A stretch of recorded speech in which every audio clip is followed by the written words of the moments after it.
अस्सलामुअलैकुम। आज हम जिस बीमारी के बारे में डिस्कस करने जा रहे हैं वो है फैटी लिवर। फैटी लिवर को समझने से पहले हमारे लिए ये जानना बहुत ज़रूरी है कि बेसिकली लिवर क्या है, लिवर का क्या फंक्शन है, लिवर हमारी बॉडी में कहाँ लोकेट कर रहा है। तो ये बताती चलूँ कि लिवर हमारी बॉडी में हमारे एब्डोमेन के राइट अपर साइड पे लोकेट करता है, एग्जैक्टली हमारे डायफ्राम के नीचे, हमारे right kidney, stomach and intestine के टॉप पे ये ऑर्गन लोकेट करता है। ये हमारी बॉडी का सबसे बिग ऑर्गन है। इसके बहुत से फंक्शन है। ये हमारी बॉडी में एनर्जी को स्टोर करता है। हम डेली लाइफ में जो भी खाते हैं, जो भी पीते हैं, उनको डाइजेशन के फंक्शन में लिवर का बहुत अहम रोल है। इसके अलावा हमारी बॉडी में किसी भी किस्म का टॉक्सिक सब्सटेंस दाखिल हो जाए या बिल्ड होना शुरू हो जाए, उसको एक्सक्रीट करने में मदद देता है लिवर। हमारे इस सारे फंक्शन में किसी भी किस्म की प्रॉब्लम आ जाए या बाजुकात लिवर के ऊपर फैट की लेयर जमना शुरू हो जाती है, या बाजुकात ऐसा भी होता है कि लिवर में फैट डिपॉजिट हो जाता है, जिसको हम फैटी लिवर का नाम देते हैं। फैटी लिवर दो किस्म के होते हैं। एक अल्कोहलिक फैटी लिवर डिजीज होती है और दूसरी non alcoholic fatty liver disease है। सबसे पहले हम बात करेंगे about the alcoholic fatty liver disease. Alcoholic fatty liver disease उन लोगों में होती है जो एक्सेसिव अमाउंट ऑफ अल्कोहल का इंटेक करते हैं। वो लोग जो बहुत ज्यादा अमाउंट में अल्कोहल और इस तरह की चीजों का इस्तेमाल करते हैं, उनका लिवर जो है बुरी तरह मुतासिर हो जाता है। और आहिस्ता आहिस्ता अगर वो अपनी इस हैबिट को क्विट ना करें तो ये fatty liver Aahista Aahista cirrhosis of liver और देन लिवर कैंसर की तरफ मूव ऑन हो जाता है। अब हम दूसरे फैटी लिवर की तरफ चलते हैं, डिजीज की तरफ चलते हैं। वो है non alcoholic fatty liver disease. Non alcoholic fatty liver disease की बहुत सी कॉजेज हैं।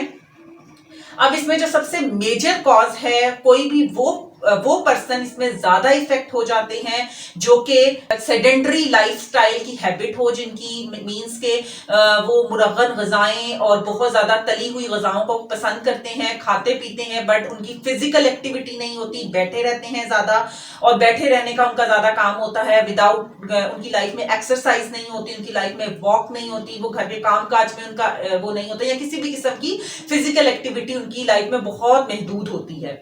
इसके अलावा वो लोग जो बहुत अरसे तक टाइप 2 डायबिटीज के पेशेंट होते हैं, उनमें भी चांसेस ज्यादा होते हैं। इसके अलावा हाइपरटेंशन के पेशेंट, हाई ब्लड प्रेशर के पेशेंट भी वो पेशेंट्स भी ज्यादा इफेक्ट हो जाते हैं फैटी लिवर से। इसके अलावा वो लोग जो कि बहुत ज्यादा फिजी ड्रिंक्स, जंक फूड, इसका इंटेक ज्यादा करते हैं अपनी लाइफ में, वो लोग भी इसमें इफेक्ट हो जाते हैं।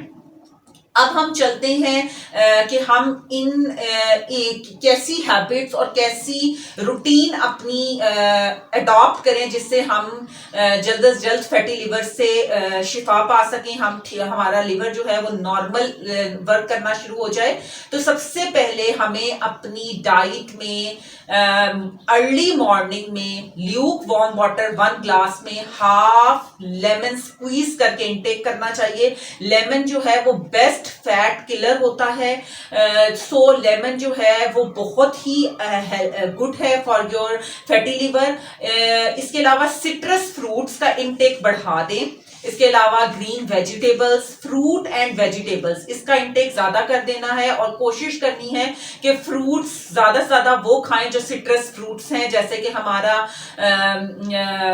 नाशपाती, जैसे कि हमारी ऑरेंज, हमारी मौसमी और लेमन को अगेन जिस तरह मैंने आपको बताया है। और साथ ही साथ आप ग्रीन टी का इंटेक ज्यादा से ज्यादा करें। दिन में कोई भी वो पेशेंट जिसका फैटी लिवर डायग्नोज हुआ है, वो दिन में 3 से 4 बार कहवा, जिसको ग्रीन टी बोला जाता है, उसमें उसका इस्तेमाल करें तो बहुत जल्द मरीज को अफाका हो जाता है। साथ ही साथ दिन में 1 दफा फ्रूट्स एंड वेजिटेबल की एक प्लेट लाजमी इंटेक करें। मुरगन गजाएं, ऑयली फूड, घी, बलाई, इस तरह की चीजों का इंटेक टोटली क्विट कर दें, रोक दें। फ्रेश वेजिटेबल्स का इंटेक ज्यादा से ज्यादा करें। दूध कोशिश करें कि रात को मत पिए, क्योंकि फैटी लीवर के पेशेंट को रात में, जो फैटी लीवर के पेशेंट दूध का इस्तेमाल करते हैं उनके लिए दूध हजम करना मुश्किल हो जाता है। दैट्स वाई उनको खट्टे, डिकार और इस तरह के इश्यूज शुरू हो जाते हैं। तो कोशिश करें कि अगर दूध का इंटेक करना है, जो कि बहुत हेल्दी है, कोशिश करें स्किम्ड मिल्क का इंटेक करें। मींस के दूध की बलाई हटी हुई हो वो दूध इस्तेमाल करें और दिन के वक्त दूध का इस्तेमाल करें। साथ ही साथ पपाया, पपीता जिसको बोलते हैं, ये बेहतरीन है लिवर के लिए। दिन में एक दफा एक छोटी क्वांटिटी पपाया की कट करके वो लाजमी खाएं। साथ ही साथ जिसका लेटस है, सैलेड लीव्स हैं, इसका इंटेक करें। सो इंशाल्लाह इन सब चीजों के इंटेक से और हेल्दी लाइफस्टाइल, उसमें आपकी एक्सरसाइज और आपकी वॉक होती है, ये डेली बेसिस पे इसकी रूटीन का सेटअप बनाएं ताकि आप जल्द से जल्द इस चीज को अपनी लाइफ से निकाल सकें। अब हम चलते हैं होम्योपैथिक मेडिसिन की तरफ। चूंकि मैं आपको पहले भी बता चुकी हूं कि होम्योपैथिक मेडिसिन जो हैं वो सिम्टम से पेशेंट को ट्रीट करती हैं। ये जो मैं मेडिसिन आपको यहाँ अपनी वीडियोस में बताती हूँ, just for the general knowledge में आपके साथ शेयर कर रही होती हूँ। जब भी आपने कोई होम्योपैथिक मेडिसिन इस्तेमाल करनी है, आपने अपने करीबी रजिस्टर्ड होम्योपैथिक प्रैक्टिशनर के मशवरे से इस्तेमाल करनी है। चलते हैं होम्योपैथिक मेडिसिन की तरफ। वो पेशेंट जिनका कोलेस्ट्रोल बढ़ा हो और उस वजह से उनको फैटी लिवर हो गया हो, तो उनके लिए सबसे बेस्ट मेडिसिन कोलेस्ट्रीनियम 3x है। साथ ही साथ अगर वो पेशेंट जो बहुत ज्यादा मोटापे का शिकार हैं, पसीना बहुत ज्यादा आता है, कामकाज में दिल नहीं लगता, पसीने में खट्टी स्मेल होती है, वो कलकेजिया का आप 30 पोटेंसी में इस्तेमाल कर सकते हैं। वो पेशेंट जिनको राइट एब्डोमेन के राइट साइड पे ब्लोटिंग और दर्द महसूस हो, डायफ्राम के नीचे वाले हिस्से को जब वो हाथ लगाएं या दबाएं तो उनको दर्द महसूस हो, स्वेलिंग महसूस हो अपने लिवर में, तो उनके लिए लाइकोपोडियम 200 एवरी वीक में एक डोज बहुत ही फायदेमंद साबित होती है। इसके अलावा चैलिडोनियम मदर टिंचर जनरल हमारी लिवर टॉनिक है। इसके इस्तेमाल से बहुत जल्द पेशेंट फैटी लिवर के पेशेंट्स रिकवर कर जाते हैं। उम्मीद करती हूँ आपको मेरी आज की वीडियो अच्छी लगी होगी। मजीद वीडियो के साथ फिर हाजिर होंगे। अल्लाह हाफिज।